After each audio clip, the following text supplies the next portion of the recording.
Have you ever wondered where the television signal you are watching is coming from?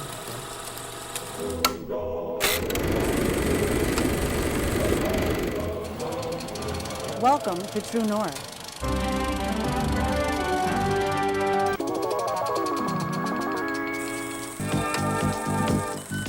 Good evening and welcome to Maine Watch.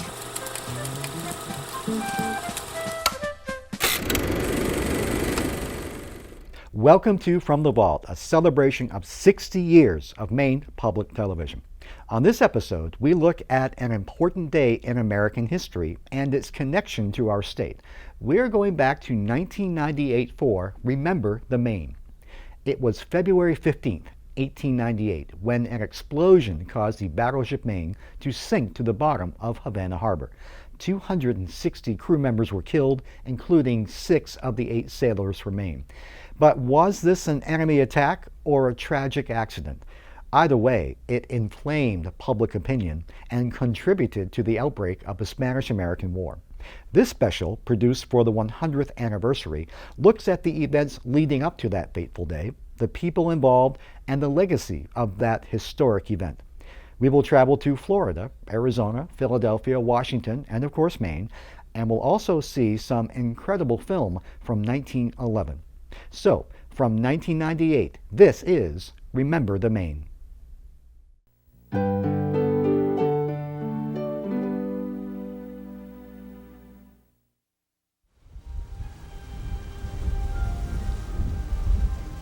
February 15th, 1898. The United States Navy battleship Maine was at anchor in Havana Harbor, Cuba. The officers and crew were trying to get to sleep. It was a hot, humid night. Still, quiet. Too quiet for the officer of the deck, Lieutenant John Blandon. Everything was normal as I made my rounds. Some of the crew were singing on deck. It was dark, overcast, and threatening to rain. I was hoping to have new orders by then, maybe a promotion. It was quiet. So quiet for that harbor. Lieutenant John Blandon, U.S.S. Maine.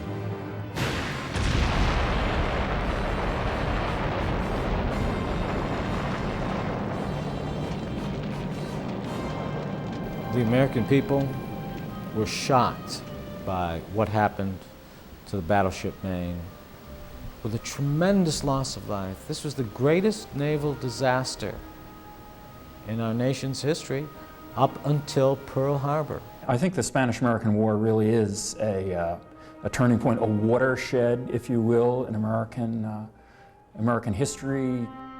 America put the divisive Civil War behind it, and the newly united country moved to the first rank of nations. The United States' smashing victory in the Spanish-American War set the stage for many of the crucial events of the 20th century. 100 years later, there are many reasons to remember the Maine.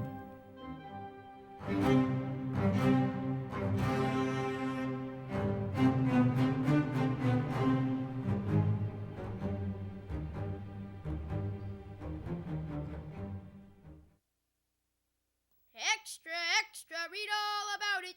Maine sunk in Havana Harbor. Extra, extra, extra, read all about it. The Maine's long journey to Havana began more than a decade before that fateful February night. The U.S. Navy, the most powerful in the world at the end of the Civil War, had been neglected. The few ships left in the Navy were mostly old sailing ships, with a few ironclads like the famous Monitor of the Civil War. But to the world, the American Navy was that of a minor power. The United States Navy, while it had steam-propelled warships, still kept all the full masts, yards, rigging, sails on them. They were still using the old breech-loading cannons that had been used in the Civil War. In fact, when American ships made port calls over in Europe, local people came on board them as though they were visiting some kind of maritime museum. Chester A. Arthur began this process in his first annual address in 1881, where he said that he couldn't urge more strongly the absolute need for a revitalized Navy, that the security and honor and economy of the nation required it. Technical developments in the late 19th century, as far as naval architecture and naval armaments and so on, were really rolling. I mean, it was a slower pace, but equivalent of the feedback from the space race. A lot of new technical innovations, new ideas, new machineries, new ways of doing things. One of the big things changed in building of the Maine was using electricity. I mean, electricity was not a commodity back then. You can't, it's kind of hard to conceive of that, but it wasn't. They had a generator and they made electricity, and that was a very great step forward. That's what NASA tries to sell today, the civilian benefits to the NASA program. But with the Maine, there really were civilian benefits. And the state of Maine saw benefits from the naval arms buildup of the 1890s. As the battleship Maine was under construction at the Brooklyn Navy Yard in New York, a shipyard in Maine built its first steel warships for the Navy. That company was called the Bath Iron Works. Two of its vessels were successes, the gunboats Machias and Castine, but the ram ship Katahdin was not. Oh, the Katahdin couldn't catch anything. It was simply an iron pachyderm that cost too much money and could not accomplish what it was designed to do. When people think of battleship now, they think of World War II type battleships, the Iowa class or North Carolina, huge ships. Maine wasn't a huge ship. No, she was a second-class battleship by the time she even went into the fleet. And it was at that point that, I'd say, the developments in naval armaments were going so fast. While naval technology was improving, the Maine was evolving. She came off the drawing board as an armored cruiser, designed to have sails as well as steam power. But with better weapons and improved machinery, she became a battleship. But a series of mishaps led some sailors to brand the Maine as a hoodoo ship, Navy slang for a ship with bad luck. Early on at the construction site, the New York Navy Yard, the hull of the Maine somehow caught fire and she burned. It was a significant throwback for the whole project. On the launch date, as Miss Wilmerding broke the champagne bottle on the Bimsall line of the Maine, a photograph was taken at that exact moment, and she broke the bottle on the line number 13, which was not a very good sign either. The ship's reputation was not helped by a near collision on the Hudson River in New York, nor by the loss of 3 crewmen at sea. Man overboard! Man overboard! What happened? Hey, we got man in the water! Where? Get a line, quick! Get the captain! Man overboard! All engines stop. Away the boat. Clear the deck. Clear the deck. There they are! 2 men were rescued from the raging sea, but 3 were dead. The first casualties aboard the battleship Maine. Sailors are notoriously superstitious individuals. Some of the earlier unlucky events that occurred to the ship happened to all ships to a lesser or greater degree. I think where the Maine shows itself to be particularly unlucky, if you will, is in her explosion in Havana Harbor. McKinley called for volunteers, then I got my gun. First Spaniard I saw coming, I dropped my gun and run. It was all about that battleship of Maine. While some of the sailors on the Maine were concerned about the ship, there was also growing concern with the storm clouds of war gathering over Cuba. There were concentration camps, and people were dying of malnutrition, maltreatment, poor hygiene, and so on in these reconcentrados that they were doing down there. There were atrocities on both sides. Civilians were being blown up by rebels, and villagers were being slaughtered by government troops. Spanish General Valeriano Weyler's policies as Governor General of Cuba outraged many Americans. and the newspapers branded him the Butcher, as Spanish troops killed rebels as well as women and children. The papers published stories and drawings of the alleged atrocities. Some were true, some were total fabrications. He was a very professional military man, and he was ordered to put an end to the insurrection. And he did it in a very brutal but a very military way. And by the way, it's the same thing that the United States did a few years later in the Philippines and 60 years later in Vietnam. Whether that policy indeed was effective, it certainly was brutal, very cruel to the Cuban peasants who were starved, literally, in these concentration camps. The biggest factor cited typically in the history books is the competition between Joseph Pulitzer and William Randolph Hearst for circulation. And one way to increase circulation is to sensationalize. And so they spent their correspondence down there to investigate what was happening in Cuba under Weyler. Just think of Cuba, trampled, crushed. She strives for liberty. She looks to us and calls for aid. She struggles to be free. Throughout America, there was moral outrage, fueled by the tabloid newspapers in New York. Two in particular, the New York Journal, owned by William Randolph Hearst, and the New York World, led by Joseph Pulitzer. The papers engaged in a war for readers. The battleground was Cuba. Their lurid stories and sensational headlines earned a nickname: yellow journalism. They searched them thoroughly, even to the length of taking off their shoes and stockings. And 15 minutes later, when at last the three girls stood on the deck of an American vessel, the Spanish officers followed them there and demanded that a cabin should be furnished to them, to which the girls might be taken. They were then, again, undressed and searched for a third time. Richard Harding Davis, The New York Journal. No man's life, no man's property is safe. American citizens are in prison or slain without cause.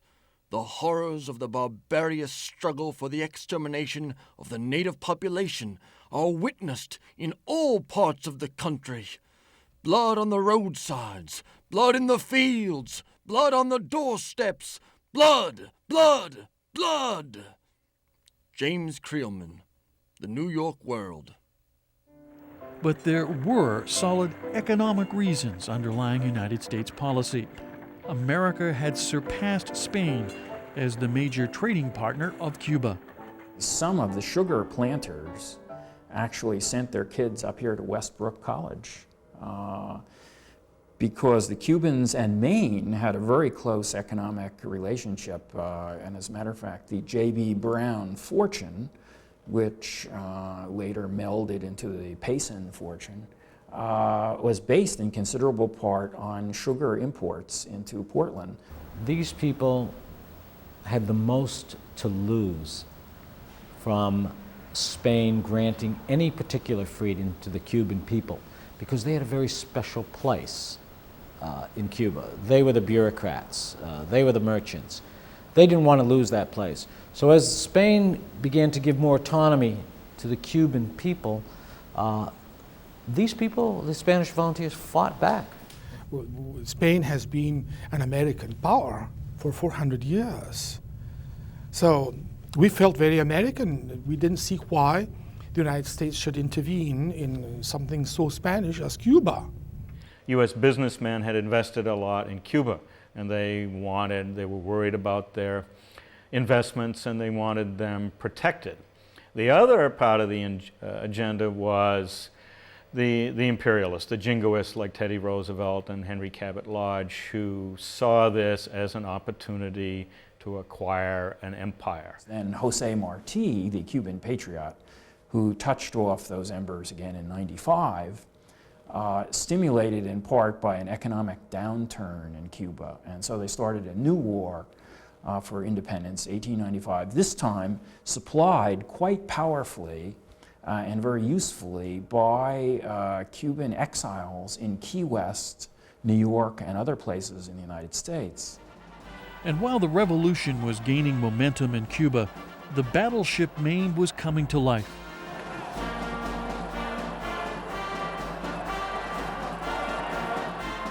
At the Brooklyn Navy Yard, the Maine was finally commissioned 7 years after her keel was laid.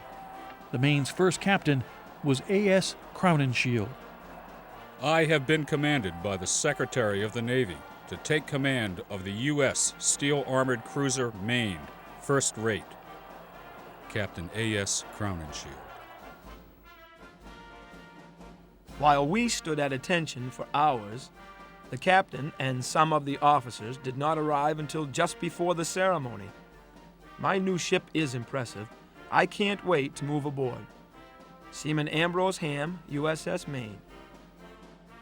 The armored cruiser Maine was re-rated as a battleship, second class, shortly after commissioning.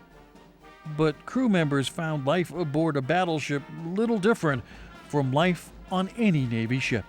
Life on board Navy ships in the 1890s exactly parallels life on board ships, American warships today. It was rather boring, long periods of nothing to do but talk to people, do little projects, write letters, read, punctuated by drills. You had a caste system. I imagine you still do on board ships. I mean, the officers had mess, whatever you called it there, but they had linens and they had china dishes. You had to have cleaning duty, which on a coal-fired battleship was almost all the time, because you had coal smoke everywhere, you had coal dust everywhere. Space aboard the warships of the 1890s was at a premium. Oftentimes, sailors had to use one area of the ship for more than one function. For example, after eating at these tables, they then folded up the tables and unrolled the hammocks for the night. Some of the crewmen who played instruments would find a spot on the deck and strike up a tune, and others would gather around and listen. Some would start dancing. By 9 p.m. they would call for taps, and the crew were supposed to go below and bed down for the evening.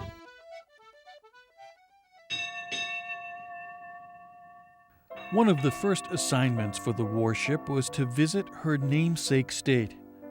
Arriving in Casco Bay in late November of 1895, officers speculated on what the state of Maine's gift to the ship would be. Several hoped Maine would follow the lead of San Francisco, which had presented a splendid silver punch bowl with goblets to that cruiser. Surely, with Maine estate, the gift would be grander. But Maine was then dry, a prohibition state. The silver service presented to the ship was a soup tureen with matching vegetable dishes. The governor and the mayor presented the gift at City Hall. It was quite a formal affair. The silver service is handsomely ornamented with silver pine cones and needles. Captain A.S. Crowninshield. I did not much care for the port. I went ashore once, but I did not enjoy the liberty, as it snowed most of the time. Seaman Ambrose Ham. The next time Ham and the Maine visited the state, the weather was much warmer. In August of 1897, the battleship visited both Portland and Bar Harbor.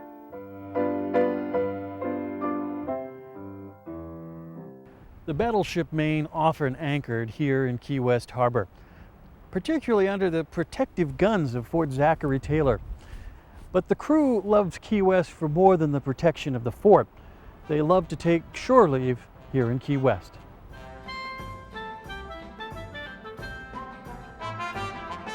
The Navy has been here in Key West for 175 years, and I'm sure they have been entertained on shore for 175 years. But these men had a special affinity, the men on the Maine had a special affinity with the people of Key West. They were very well received.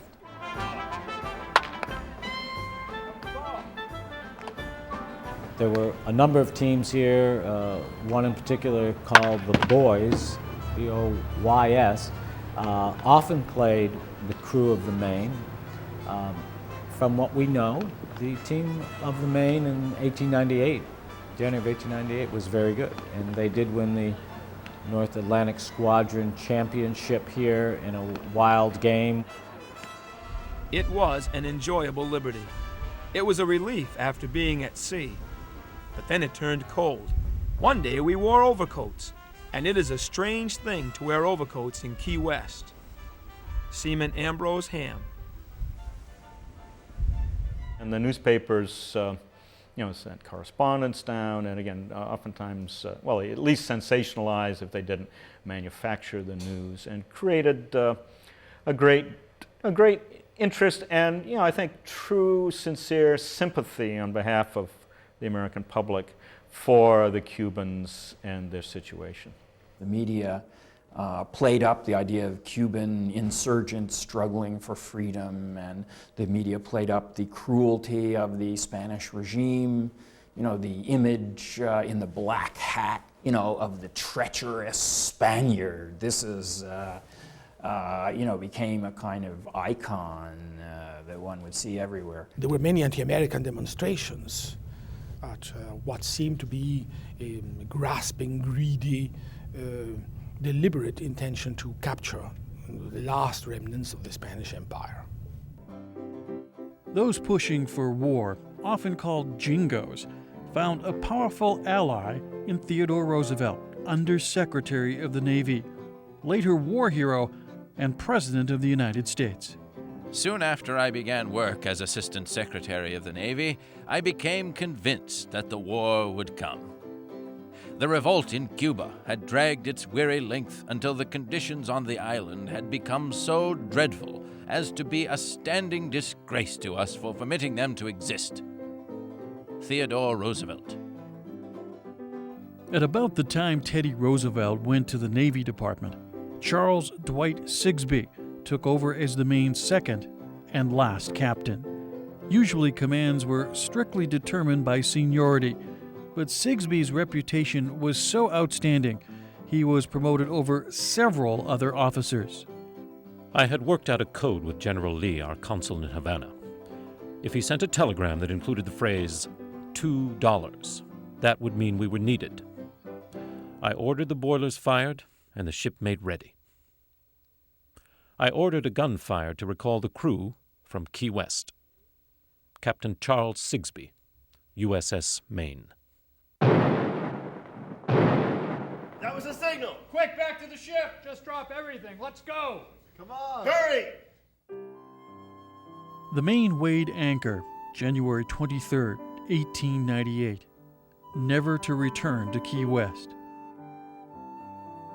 The ship went west to Tortugas and joined the rest of the North Atlantic Squadron. And then, less than a day later, orders were received on board the Maine. She was to sail to Havana. Her mission, protect American lives and property. The Maine arrived in Havana on the 25th of January. As she approached the north coast of Cuba, the Havana area, Captain Sigsbee actually slowed the Maine down. He wasn't going to steam into the harbor. He had all the flags flying, all of his men on deck in their best uniforms. A large number of men were hidden in the gun turrets, ready for any danger. When orders were received to proceed to Havana, we saw that all guns were in good order, cylinders filled, shot and shell out, and the decks almost cleared for action. Everything was ready for business. Seaman Frank Andrews. They were very worried. Everybody, in a hidden way, they had every sailor at a defense post. They didn't know whether they were going to be shot at or welcomed. I could have taken the ship in myself, but I knew the Spanish disliked the refusal of a pilot. I accepted one as evidence of goodwill.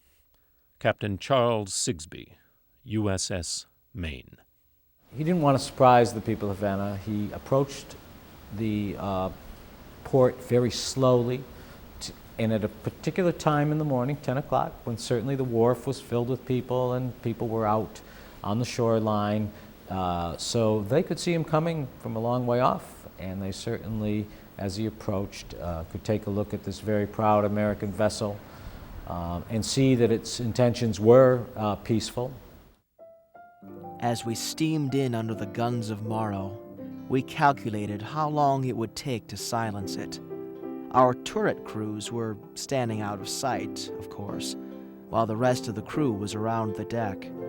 At the first shot from the Spanish, they would have soon found their places. Seaman Frank Andrews.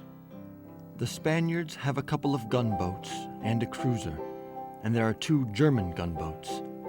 The guns of Morro Castle are pointed at us as I write. The whole bottom of the harbor is covered with torpedoes, so that if they did not want to let us out, we would not be able to go very well. Seaman Elmer Meelstrup. There were warnings to Sigsbee all the time saying, watch your ship, you're going to be blown up, or terrible Yankees. Anchored at Havana on the Cuban shore, conscious of no danger, dreaming of days o'er. While some were concerned the Maine might be in a trap, Lieutenant John Blandon wrote a very different letter to his wife. My dearest, everything is quiet here, and no trouble is looked for. The ship is to go to New Orleans on the 15th for the Mardi Gras. Don't be worried by the newspapers, for we are all right. Lieutenant John Blandon. It was warm in Havana Harbor, and even though the rioting had ended, no crew members were allowed ashore. But the Maine received visitors, including Clara Barton, founder of the American Red Cross. She had come to Havana to help the sick and injured from the long-running revolution. Captain Sigsbee's launch courteously came for me. His officers received us. His crew, strong, ruddy, and bright, went through their drill for our entertainment.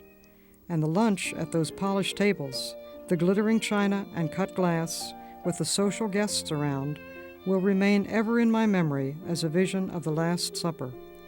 Clara Barton.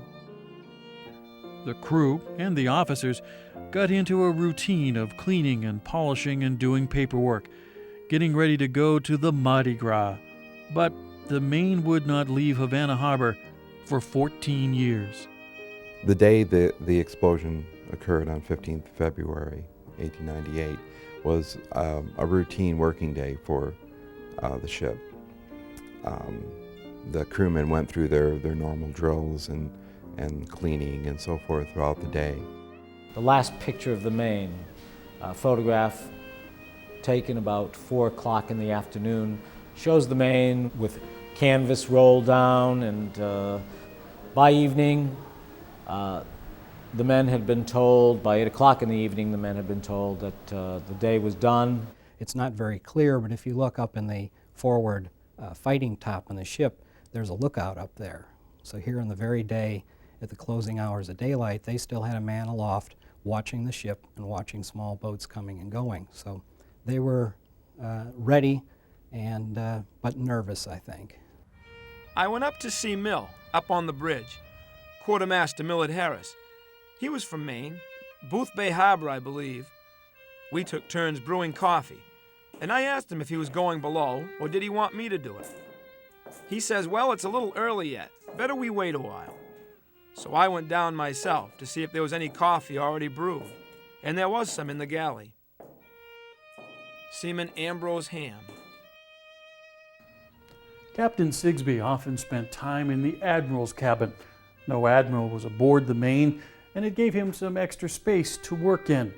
It was in the admiral's cabin that he was writing when the battleship Maine blew up. I laid down my pen to hear the notes of the bugle, which were singularly beautiful in the oppressive stillness of the night. The bugler, Newton, who was given to fanciful effects, was evidently doing his best. During his pauses, the echoes floated back with distinctness, repeating the strains fully and exactly. Captain Charles Sigsbee. By about 9:40, some of the men were probably asleep. Some were sitting around talking, laying around talking. Some of the men were not sleeping in their proper bunks. They had sought out little secret places where it might be a little cooler or maybe a little more private for them to sleep. So they were scattered here and there forward in the ship.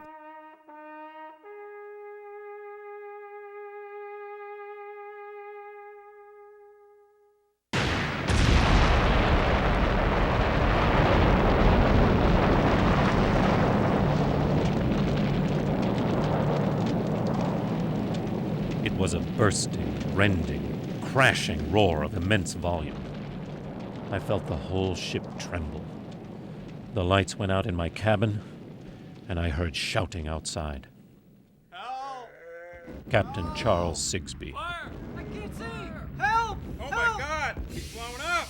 I heard a sharp explosion, a perfect train of missiles of all descriptions, from huge pieces of cement to blocks of wood.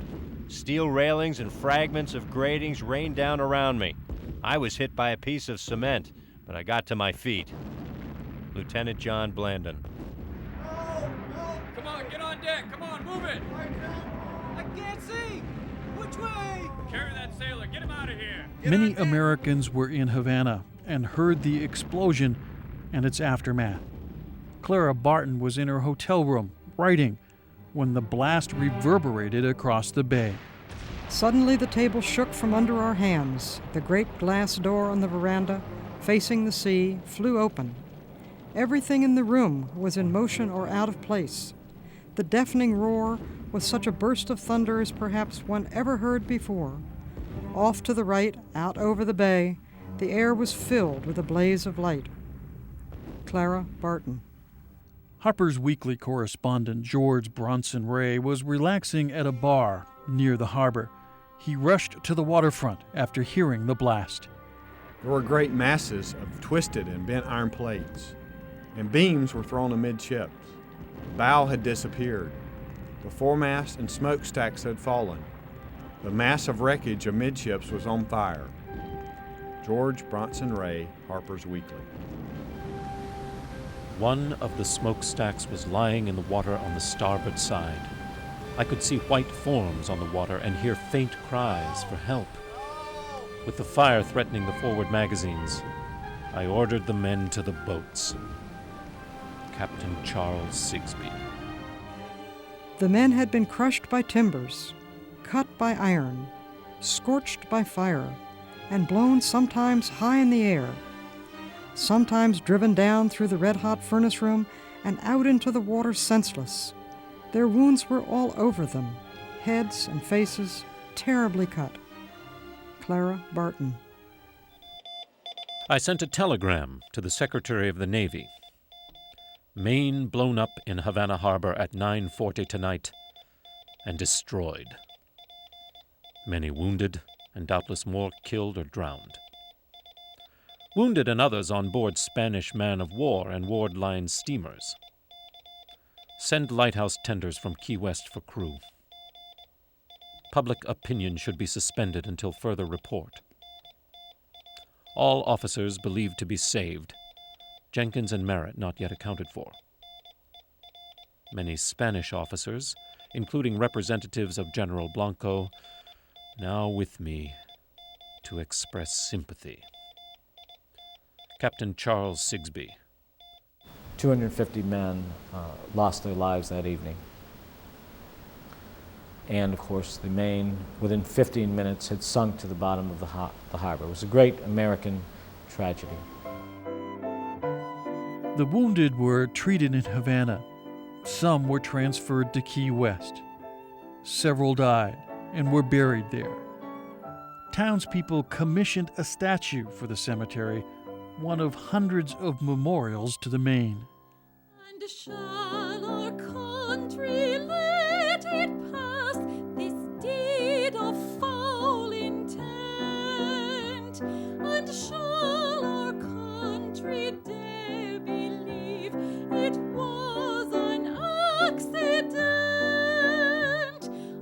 out upon the craven ones, so deaf to honor's law. America has willing sons to avenge her wrongs in war. Spain offered. First, the United States refused to have this investigation done jointly because, as Teddy Roosevelt pointed out to President McKinley, nobody in the United States would have believed a joint commission. But then Spain offered an international investigation, and the United States turned that down too. So an international investigation would have been unimpeachable.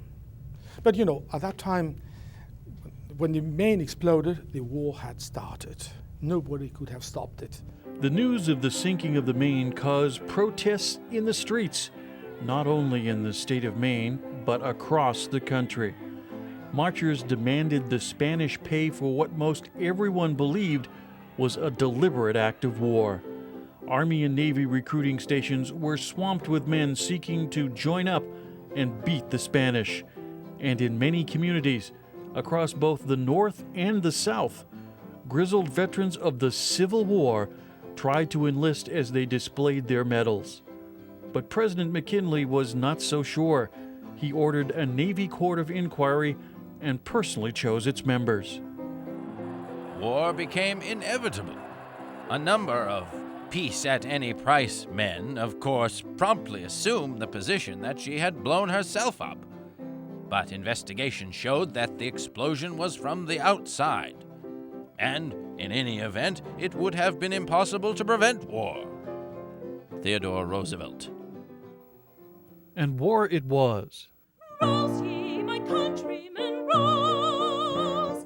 Let not his death be in vain. Strike down the cowardly fiends who slaughtered the crew of the Maine. Less than 2 months after the Maine blew up, the United States was at war with Spain. It was a short conflict, with the American Navy avenging the Maine by virtually destroying the Spanish fleet in battles off Cuba and in the Philippines. It was all about that battleship of Maine, at war with that great nation Spain. When I get back from Spain, I want to honor my name. It was all about that battleship of Maine. The mostly volunteer army defeated the Spaniards in Cuba and captured Puerto Rico with few casualties. Less than 6 months after the Maine was destroyed, the splendid little war was over. At war with that great nation Spain. Remember the Maine! When I get back from Spain, I want to honor my name. It was all about that battleship of Maine.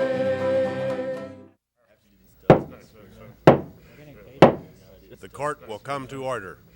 The Naval Court of Inquiry took their job very seriously.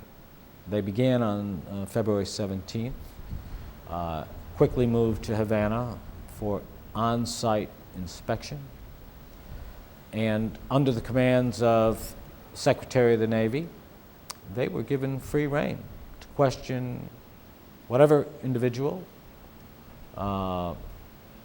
whatever crew member, whatever support they needed was given them to conduct that inquiry. After the Court of Inquiry completed its investigation of the wrecked battleship Maine in Havana Harbor, they moved the investigation back to Key West, first meeting in the Customs House. And then they moved the investigation here to Fort Zachary Taylor, where the entire crew, the survivors of the battleship Maine, were assembled to give their testimony to the court. Is there present any officer or man who has any complaint to make or fault to find with any officer or man belonging to the Maine as to the care or guarding of that ship in the harbor of Havana previous to her destruction on February 15, 1898? If any such officer has complaint to make or fault to find, let him step to the front. No one having stepped forward, this court is adjourned. Lieutenant Commander Adolph Merricks, member of the Court of Inquiry into the loss of the U.S.S. Maine. They began by believing that it had been an accident on the Maine, and they were appointed because the government would have wanted a finding of an accident, because that would have avoided war. But Sampson misread the debris that he could see from the top of the ocean. A piece of the bottom of the ship was raised above the water, raised 40 feet. And to him, that could only have come from a mine under the Maine at that point. Once she was moored there, it would have required someone, somehow, to get an explosive device underneath the ship to cause the kind of damage that happened. And there's no evidence that any such activity occurred. At least, none has been revealed. There's always the possibility that somebody pulled it off. If you really want to get to something or to somebody, you can figure out a way to do it. You had substantial systems of mines in place in our own country. And Fort Knox, for instance, down here in the river, had a minefield right into what is now the Waldo Hancock Bridge. So that all you really had to do under the circumstances was push a button and the mine blew up. And so you have that kind of technology. It's a question simply of somebody getting their hands on one of these, putting it underneath the anchorage at this point, and then being able to touch it off with an electronic device from shore. Admiral Hyman Rickover is best known as the father of the Navy's modern submarine fleet. But in the 1970s, he became fascinated by the unsolved mystery of the destruction of the Maine. He decided to apply modern methods of research to the findings of earlier Navy studies. We say that a coal bunker fire is the most likely source of the explosion of the ship's magazines. No one disagrees that that portions of the forward magazines of the Maine exploded, and that's what created the huge devastation and loss of life in the ship. The question is, what caused those magazines to explode? And we concluded that the most likely mechanism for causing the forward magazines to explode would have been a coal bunker fire. I spoke with an ordnance expert a while ago regarding this, and he pointed out that black powder ignites at between 400 and 500 degrees.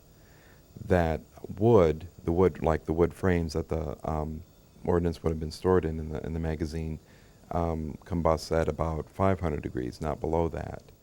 The bulkhead on which the wooden frames were joined would have to have been extremely hot, perhaps white hot. It can ignite very rapidly. In less time than between when the Maine's bunkers were checked and its magazines were checked and the explosion occurred, there was ample time for a fire actually to start and to heat the bulkhead and to ignite the contents of the magazine. The other problem, and they knew about it at the time, was that the fire alarms or the temperature sensors that they put in the bunkers trying to detect these fires before they got out of hand didn't work very well. Those bulkheads were made of steel. If there had been a fire on the other side of it, it would clearly have been noticed. The explosion occurred somewhere in this area forward of the battleship, approximately at frames 16 to 18. At that point, the First Naval Court of Inquiry found an indentation in the bottom of the harbor that indicated an explosion external to the vessel that, of course, made a hole in the harbor floor itself, and probably was the cause of the Maine being lifted in the bow area.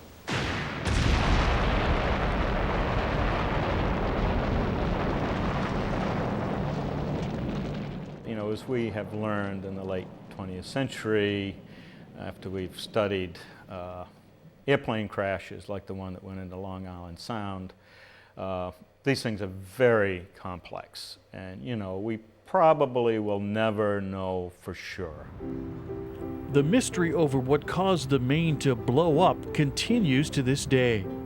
Was it a big mine or a small mine placed to scare the Americans? Was it a fire in a coal bunker? Was it sabotage?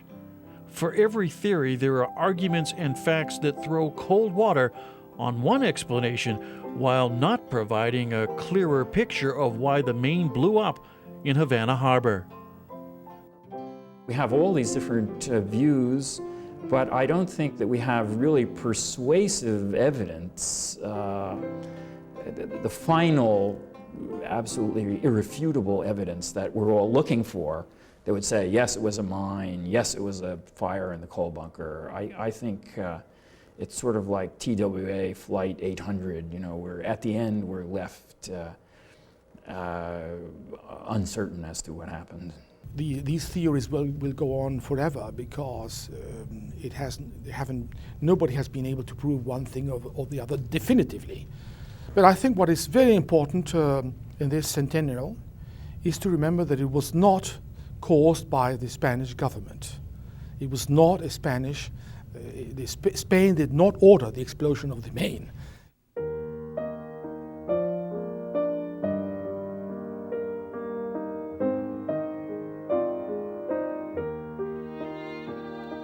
After the Spanish-American War, veterans groups agitated for the Maine to be refloated in Havana Harbor.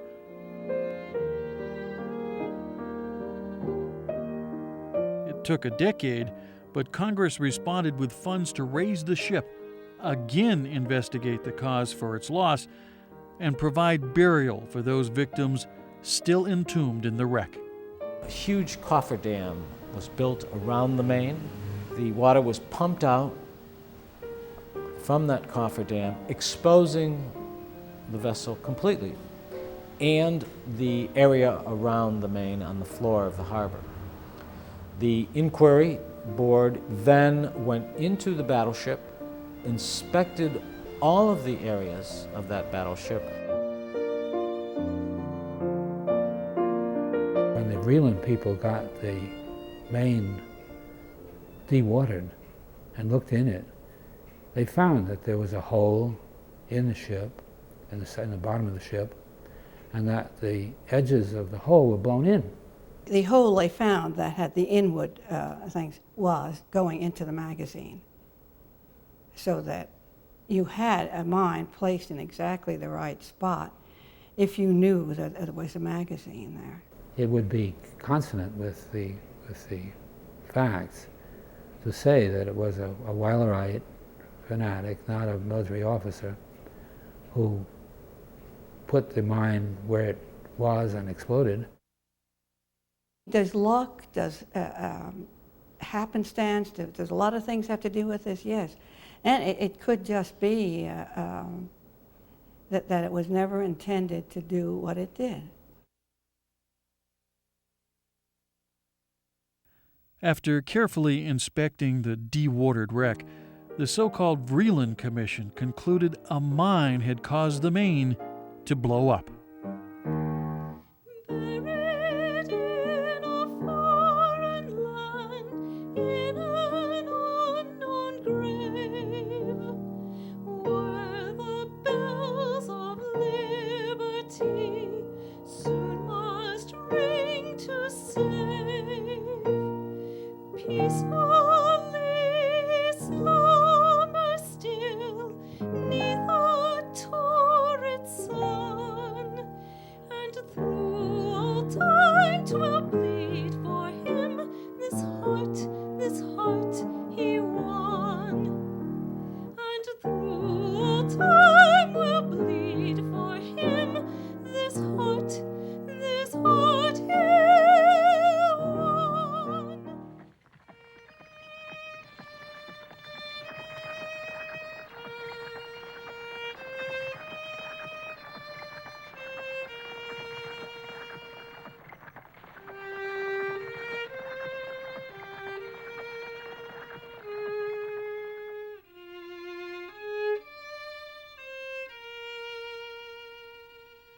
While the last victims of the Maine were laid to rest at Arlington National Cemetery, hundreds of cities and towns and scores of veterans groups sought pieces of the ship, memorials to the Maine and her crew, in the hope that future generations would always remember the Maine.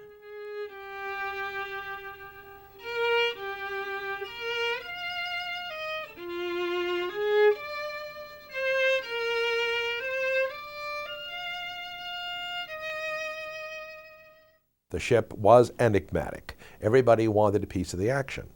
The bow crest, of course, wound up in Bangor. The mast wound up down in Arlington, if I'm not mistaken. And various other pieces of the ship have found their way into parks and other facilities throughout the country. Remember the Maine. The people of this country certainly did remember the Maine, in communities everywhere. Few recognized at the time that the phrase, "remember the Maine," would go down in history. While generations forgot about the war it spawned, the battleship Maine has been remembered for that phrase. Its popularity was only enhanced when a new naval tragedy hit the United States, and "Remember Pearl Harbor" became the cry across the nation.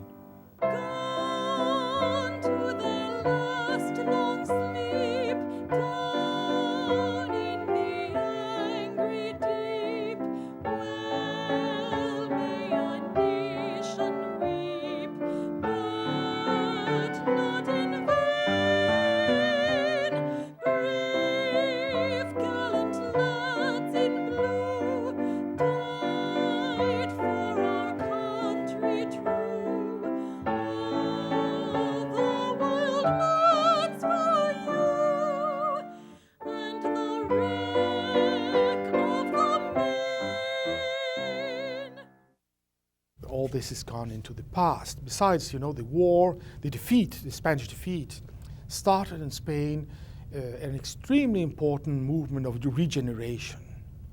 And so the attention of the intellectuals in Spain, the attention of any cultivated person, was devoted to see what was wrong in Spain, what had been so wrong in Spain that we had suffered such a terrible defeat. The United States felt that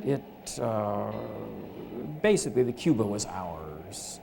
And that kind of mentality carried through the first half century of Cuba's so-called independence, and created as a backlash a nationalism which gave rise to Fidel Castro. Wow, America's come of age. We are now up there, we're playing hardball with the big boys.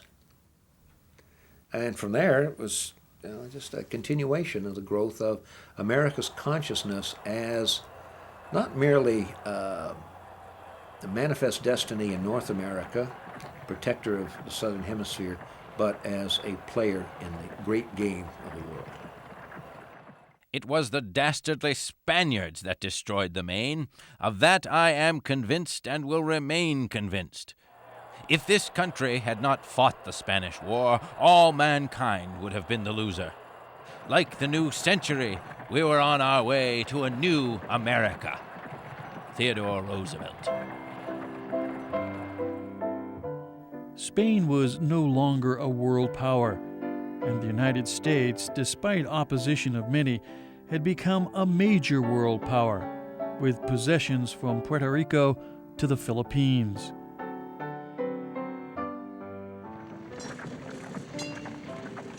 America was no longer the source of raw materials for other nations. It was the producer of steel and consumer products shipped around the world. It was a nation to be reckoned with, a future superpower. And the turning point was the Spanish-American War, a war sparked by the destruction of the battleship Maine.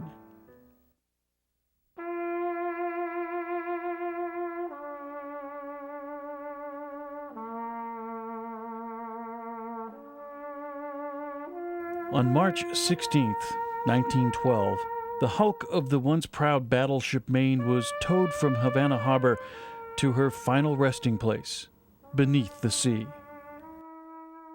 It fell to me to pilot the Maine on her last voyage. When I got aboard, I looked across the desolate deck, and there rose in my mind a picture of it bristling with cannon and crowded with strong sailormen. I never felt so much like crying in my life. As we went through the entrance, there were people everywhere ashore. To port was the harbour, whose whole population seemed to be thronging the roofs and sea walls.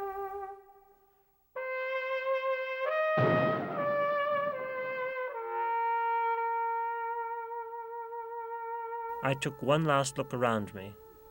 Then I signalled the pilot boat to come alongside, dropped into it, and waited for the end.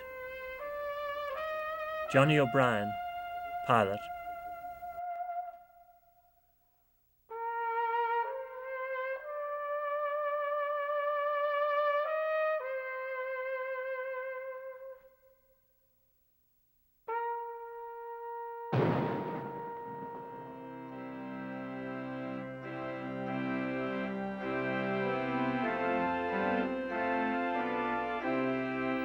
She floats, desolate, but flying her national ensign above the rusted hull.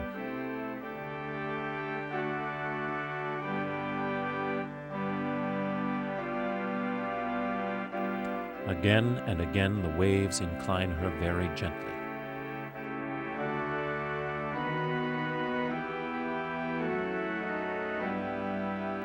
Thus, she bows to her fate.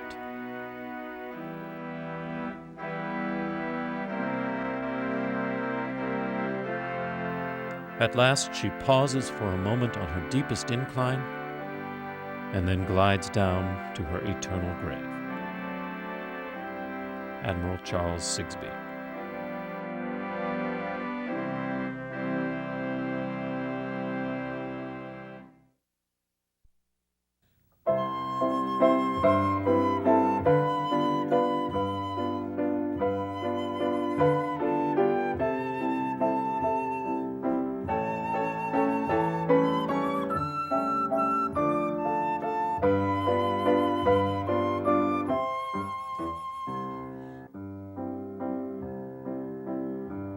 What cries of horror rend the air for help when none may save, and many a gallant sailor lad has found a watery grave. In one brief moment has been born a world of care and pain. Broken hearts at home must mourn the martyrs of the Maine, gone to their last long sleep down in the angry deep. Well may a nation weep, but not in vain. Brave gallant lads in blue died for our country true. All the world mourns for you, and the wreck of the Maine. McKinley called for volunteers, then I got my gun. First Spaniard I saw coming, I dropped my gun and run. It was all about that battleship of Maine.